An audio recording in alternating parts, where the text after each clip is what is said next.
여러 이름들을 우리가 읽으면서 성경을 앞에서부터 쭉 읽어오신 분들은 이렇게 되는구나라고 아실 거고, 아닌 분들은 또 아이고 이게 뭔 이름인가 궁금해하실 분들이 있을 겁니다. 근데 여기 이제 보면은 주로 이제 유다의 자손들, 특별히 유다의 자손들도 두 라인이 있죠. 왕족들, 그러니까 다윗으로 내려오는 그 계보와 그리고 나머지 유다 자손들의 계보들이 이렇게 쭉 나타나게 됩니다. 여기에 보면은 특별히 빛나는 이름들이 다윗의 아들들 그리고 솔로몬의 자손들인데, 이 사람들 다 아시는 것처럼 여러분 이제 왕들 혹은 왕의 친족들이었습니다. 특별히 그 역대기에서 이 다윗 왕의 족보에 굉장히 관심이 많거든요. 그 이유가 뭐냐면은 제가 어제 말씀드렸지만 역대기가 쓰여진 시기가 기원전 400년 정도 되는데, 그때 이스라엘 백성들이 귀향한 다음에 성전도 짓고 성벽도 졌는데 아무 일도 일어나지 않으니까 도대체 우리가 뭘 했냐, 우리는 앞으로 어떻게 되냐, 다윗과 같은 왕이 온다고 그랬는데 도대체 메시아는 언제 오냐, 이런 고민에 빠졌거든요. 그런데 이 다윗의 계보를 쭉 읽어 내려가면서 여기에 보면은 뒤에 누가 나오냐면 스룹바벨이니 이런 사람들이 나옵니다. 이런 사람 누구냐면은 이 페르시아에서 돌아와서 다시 예루살렘에서 공동체를 만들고 성전 건축을 시작했던 사람들이거든요. 그러니까 이게 명맥이 끊긴 것 같으나 어디에서도 준비되어서 또 나오는 이런 이름들이 툭툭 올라오기 때문에 아마 이 역대기 기자는 이런 얘기를 하고 싶었을 거예요. 야, 우리가 모르게 하나님은 다 준비하고 계획하고 있어. 그러니까 우리는 그냥 너무 의심치 말고 소망을 잃지 말자. 이 얘기를 하려고 다윗의 계보를 계속 얘기하고 있고요. 공교롭게도 그 다윗의 계보의 마지막을 나중에 어디서 읽냐면 이 역대기 다음의 책이 여러분 결국 마태복음입니다. 그럼 이제 마태복음에 이 이야기가 다시 되풀이돼서 나오거든요. 그럼 그때 누가 나옵니까? 예수님이 나오죠. 그러니까 다윗의 계보가 계속 이어져서 그 면면이 이어지는 그 계보를 통해서 물론 순간순간 되게 위기가 있었지만 결국은 하나님께서는 약속대로 메시아를 보내주신다. 이 얘기를 이 계보에 담고 있다. 이렇게 보겠습니다. 근데 저는 오늘 이 말씀 보면서 여러 가지 이제 이야기를 할 수 있지만 무슨 생각이 들었냐면 이런 생각이 들었습니다. 어떻게 해야 애를 잘 키울까? 라는 생각을 했습니다. 뭘 뚱땅지 같은 소린가. 여러분 여기에 보면 이제 수많은 사람들의 이름이 나오는데 소위 말해서 이스라엘 역사를 빛낸 사람들도 있고 이스라엘 역사를 먹칠을 한 사람들도 있습니다. 심지어는 이스라엘 역사를 완전히 문을 닫아버리는 사람도 있어요. 근데 이런 사람들 사실 보면은 성장 과정과 그의 부모의 교육들이 있었을 터인데 한번 고민을 해보는 거죠. 얘는 왜 이렇게 됐어? 이 사람은 어떻게 이렇게 훌륭한 일을 했어? 도대체 어떻게 교육을 받았길래? 이런 생각을 하게 됩니다. 그러면 우리는 보통 이제 교육을 생각하고 애를 키우는 것을 생각하면 제일 먼저 떠오르는 분이 여러분 아시는 이제 맹모죠, 맹자의 어머니. 이제 맹자의 어머니가 맹자를 공부를 시키고 싶어서 시장계에서 어떻게 보면은 서당 앞까지 서당 옆까지 옮기지 않습니까? 그래서 그제서야 그 애가 이제 글을 읽고 나중에 이제 문을 깨치게 되는 것이죠. 오늘날도 이제 환경을 굉장히 중요시하게 됩니다. 여러분 여기에 있는 아파트하고 강남에 있는 아파트의 가격의 차이가 10배가 넘잖아요. 그 이유가 뭐라고 생각하십니까? 물론 강남에는 직업도 많고 인프라도 많이 있지만 사실은 제가 봤었을 때 제가 경험해본 강남은 강남 아줌마들이 함께 거기 모인 이유는 다 교육 때문입니다. 거의 교육이 아파트를 그렇게 가격을 올리고 있다고 봐도 과언이 아니죠. 강남 3구 특별히 거기에 해당되는 게 가격이 어떻게 달라지냐면은 학군화에 따라서 가격이 차이가 나게 되고요. 그리고 플러스 좋은 학원에 따라서 이제 가격이 차이가 나게 됩니다. 이런 현상은 지금 서울 강북에서도 일어나고 있는데, 여러분 노도강 중에 제일 비싼 데가 어디냐면은 아시는지 모르겠지만 중계동의 은행사거리예요. 은행사거리가 왜 이렇게 비싸졌냐? 여기 뭐 학교들도 있었지만 옛날에 그 학교 맨 처음에 세워졌을 때 그렇게 변변치가 않았습니다. 그런데 그 은행 사거리가 그렇게 커진 이유 중에 하나가 학원이 때문이죠. 그 학원이 여기 밀락동 쪽에 금호동인가요? 그들이 분점을 낼 정도로 뭐 세일학원이라고 들어보셨는지 모르겠는데 거기에 가려고 사람들이 이제 거기에 이제 몰리기 시작하면서 그쪽 땅값이 이제 소위 말해서 금값이 됐습니다. 그래서 애를 잘 교육을 시키려면은 환경이 중요하다. 그리고 환경이 중요하면 애들이 자연스럽게 뭔가 좋은 영향을 받으면서 좋은 환경 속에서 잘 공부하고 잘 양육될 거라고 이제 생각을 하게 됩니다. 이게 보통의 우리 부모들의 생각이죠. 그런데 오늘 말씀을 보면은 조금 다른 생각을 하게 만듭니다. 왜냐하면 두 인물이 비교되게 되는데 한 나인 특별히 여러분 아시는 이 다윗의 자손을 한번 쭉 생각을 해봅시다. 여기 보면은 3장 1절에 암논 나오죠. 그리고 다니엘 나옵니다. 그리고 2절에 보니까 압살롬 나옵니다. 아도니아 나옵니다. 여러분 이 네 이름은 충격적인 이름입니다. 아시는지 모르겠지만 암논이라는 얘는 자기의 여동생 다말이라는 아이를 한마디로 강간을 하죠. 성폭행을 합니다. 이 말이 돼요? 어떻게 보면은 유망한 다음 왕이 될 장남인데, 그리고 얘를 키우기 위해서 얼마나 좋은 환경에서 좋은 선생들을 붙여줬겠습니까? 그런데 이런 일을 저지릅니다. 웃기죠?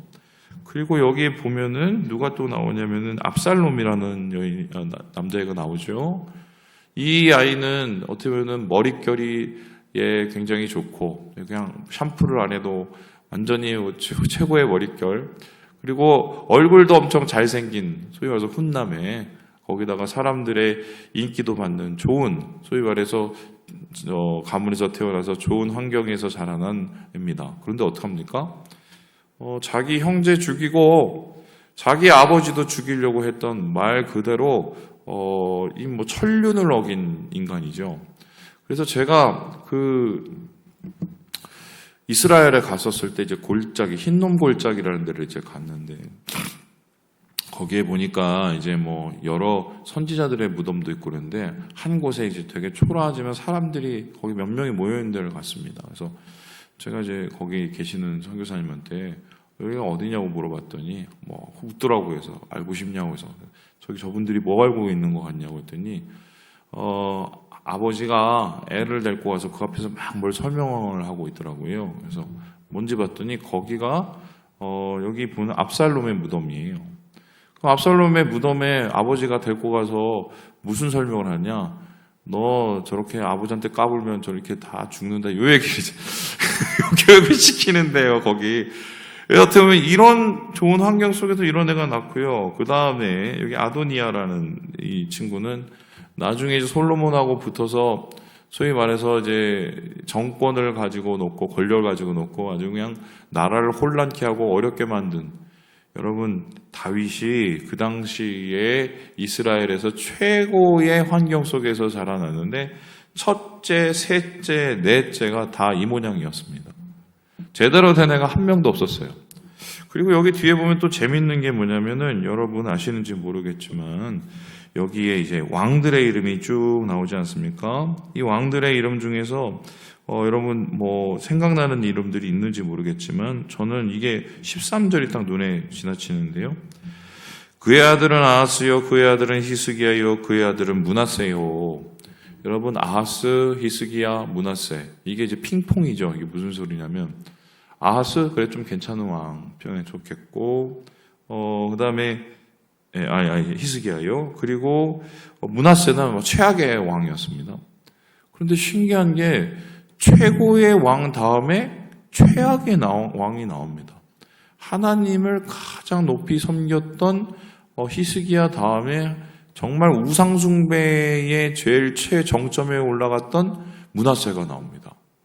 그렇다면은 우리 생각엔 그래도 아버지가 좀 잘하고 막 이러면은 자식들이 영향을 받고 잘할 줄 알았는데 그것도 아니에요. 신기하죠? 그리고 더 재밌는 게요. 므낫세의 그 손자가 또 누구냐면 요시아입니다. 요시아의 아버지가 요 다음에 보니까 아몬인데요. 이 사람도 거의 뭐 우상숭배 달인이었거든요. 근데 아버지가 이렇게 설치는데도 그의 아들이 훌륭한 요시아라는 왕이 나와요.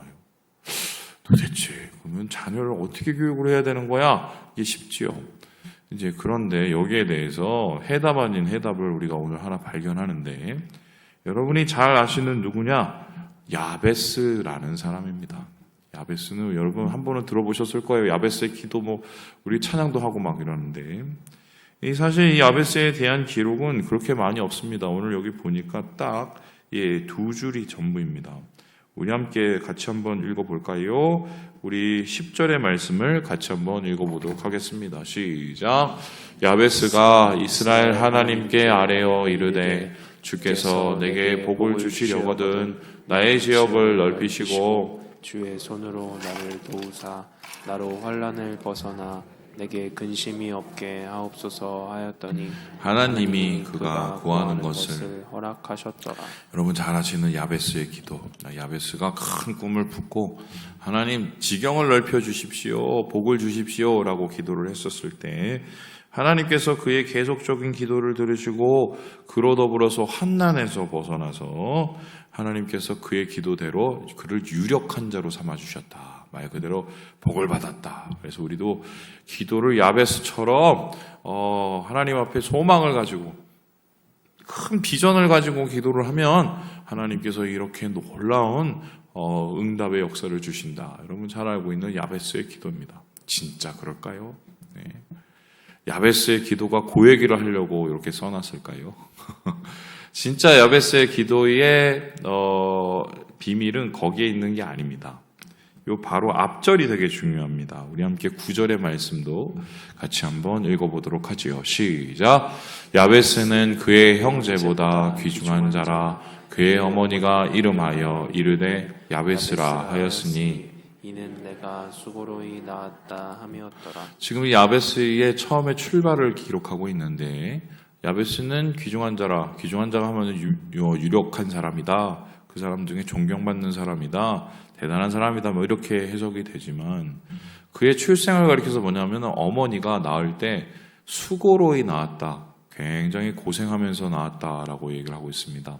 그래서 그 고생한다는 이 이야기를 여러 가지로 고민을 하고 생각을 할 수가 있으나 당시의 표현에 따르면 여자들이 제일 고생하는 건 난산이 아니라 바로 아버지가 없이, 남편이 없이 태어나는 거였어요.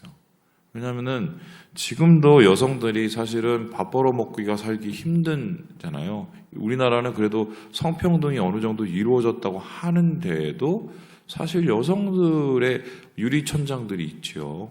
이 당시는 경제적인 것들이 거의 꽝이었습니다. 심지어 쉽게 설명하면 알바라는 게 그냥 이삽죽기 뭐 이런 거밖에 없었어요. 그러니 남편이 없는 여자는 말 그대로 복지 사각지대에 있고 소위 말해서 애를 키울 수 있는 상황이 절대로 아닌 거죠. 그래서 오직 하면은 애 이름을 가리켜서 뭐라고 합니까? 야베스라고 하는데, 이 야베스란 이름의 뜻이 뭐냐면 고통이라는 뜻이에요. 여러분, 애를 낳아서 이름을 짓는데 고통이라고 지으면 이건 정신이 나간 겁니다. 그렇죠?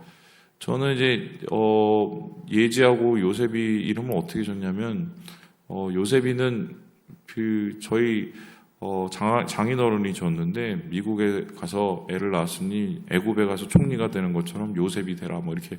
근데 저는 이제 태명이 원래 기쁨이었어요. 기쁨이. 그래서 얘가 좀 조이, 그래서 좀 기쁘게 자랐으면 좋겠다 이렇게 줬고, 그리고 예지는 요셉이가 야, 네 동생이니까 네가 낳아달라고 그랬으니까 네가 줘라 해서 어느 날 갑자기 오더니 요셉이가 예지라고 짓겠대요. 그래서 왜 예지라고 짓냐 물어봤더니 자기 유치원에서 제일 말 잘 듣는 애가 예지래. 그래서 예지라고 이렇게 졌어요. 보통은 이제 바람들을 이렇게 집어넣잖아요. 잘 되기를 원하는 마음, 또 정말 뭐 이 아이의 미래를 생각하는 그런 말을 이제 이름에 집어넣죠. 그런데 자기 아들의 이름을 낳고는 야 너는 고통이야, 고난이야, 고생이야, 이 정도면 어머니가 멘탈이 다 꺼져버린 거예요. 자, 그러면 최악의 교육 환경입니다. 그죠? 먹고 살기도 바쁘고 또 어머니도 멘탈이 꺼져 있고, 소위 말해서 이 아이는 태어나봤자 어떻게 보면 우리 지금 생각에는 도저히 성공을 할 수가 없는 애입니다. 그런데 생각한 게 보세요. 유력 환자가 됐습니다. 귀중 환자가. 이제 우리는 고민이 됩니다. 우리 생각에는 뭐 강남에 가고, 그 당시 강남 예루살렘이잖아요. 그래 애가 잘 자라고 그럴 줄 알았는데, 아니면 뭐 다 남편 탓이야. 남편이 잘해야지. 그 남편 못해갖고 다 애들이 저 모양이야. 뭐 꼭 보면은 잘한 거는 자기 탓, 나쁜 거는 또 그 상대방 탓 이렇게 하죠. 그런 줄 알았는데 지금 보니까요, 남편도 없어요. 엄마도 이상해요. 그런데 애가 낳는데 애가 이렇게 잘 자랐어요. 뭘까요? 어떻게 하면 애를 잘 키울 수 있을까? 네. 한 가지 확실한 것 중에 하나는, 이거는 제가 무슨 남자라서 절대 얘기한 게 아니고, 유다의 역사들을 쭉 돌아보고 그리고 성경의 역사들을 쭉 자라보면 사실 아이들은, 제가 솔직하게 얘기해 보겠습니다. 아버지의 영향을 많이 받을까요? 어머니의 영향을 많이 받을까요? 어떻게 생각하세요? 아니, 엄마예요. 그러니까 그 대표적인 예가 뭐냐면, 히스기야가 어떻게 그렇게 갑자기 악한 아버지 밑에서 잘 자랐을까? 엄마예요. 므낫세는 왜 그 모양이었을까? 엄마가 이상했어요. 요시야도 마찬가지입니다. 그래서 사실은 죄송한 얘기지만 어머니가 굉장히 큰 영향을 준다는 건 성경에서도 이미 증명하고 있습니다. 여러분에게 지금 짐을 확 지려는 게 아니라 그만큼 자녀들에 대한 영향력은 어머니가 훨씬 더 커요. 저만 해도 보면은 애들을 만나는 시간이 저희 아내하고 저하고는 상당히 부피 차이가 크잖아요. 다르잖아요. 그리고 중요한 것은 돈이 많아서 애를 잘 키우는 건 절대 아닐 수 있다는 겁니다. 지금 잘 모르겠지만 이 어머니가, 아베스 어머니가 이렇게 수고로 애들을 낳았는데, 여기에서 우리 행간의 이야기를 다 볼 수 없겠지만, 이 아베스가 어떻게 보면은 되게 툴툴거리고 되게 부정적이고 되게 삐딱하게 자랄 수 있는 상황이죠. 아버지도 없죠. 집안도 못 살죠. 그리고 여러 가지는 정말 절망과 낭망하게 바꿀 수밖에 없는 것이죠. 근데 이것을 어떻게 해요? 그래도 꿈을 포기하지 않고 그래도 부정적인 것들을 이겨내면서 하나님 안에서의 뭔가의 새로운 것을 기대했다는 것은 분명히 누군가의 영향일 거예요. 저는 여기에 대해서 잘은 모르겠지만 부모님 보이지 않는 어머니의 영향이 있지 않았을까요? 저는 그렇게 생각을 하는데, 그렇다면은 이제 고민을 하게 되는 거죠. 애는 어떻게 키워야 되느냐? 애는 어떻게 자라야 되느냐? 저는 그렇게 생각을 합니다. 환경, 육체적인 환경, 물리적인 환경보다 그것도 되게 중요해요. 진짜 중요하죠. 더 중요한 게 저는 그거라고 보는데요. 영적인 환경. 우리 자녀들에게 가장 좋은 영적인 환경을 선물할 수 있는, 저는 그게 기도가 최고가 아닐까요? 예. 기도로 애들을 키운다는 걸 여러분 어떻게 생각하십니까? 예. 하나님 우리 애들 나중에 성공해서 11조 얼마 내고 이런 거 말고요. 예. 애들이 하나님 안에서 하나님과 잘 관계하고 신앙을 가지고 애들이 하나님 안에서 잘 성장할 수 있도록, 그거는 제가 봤을 땐 저도 애가 둘 있지만 죽을 때까지 해야 될 것 같아요. 어떻게 보면은 우리는 세상에서 성공한 사람을 키우는 게 목적이 아니고 하나님 안에서 잘 되는 사람을 바라는 겁니다. 야베스의 성공이 우리에게 달가운 것은 이 사람이 한마디로 개천에서 용난 게 중요한 게 아니라 그 불우한 환경 속에서도 영적인 힘으로 이 아이가 비뚤어지지 않고 잘 자라났다는 거예요. 거기에는 보이지 않는 분명한 그런 영적인 환경이 분명히 조성되었을 것이다. 말씀을 마칩니다. 우리 사랑하는 여러분, 주님께서 주시는 그 영적인 지혜와 또 영적인 힘들을 여러분 마음속에 잘 간직하시고 오늘도 기도하심으로 은혜롭게 가정을 잘 일궈 나가시는 우리 모든 형제들 자매들 되시길 주님의 이름으로 축원합니다.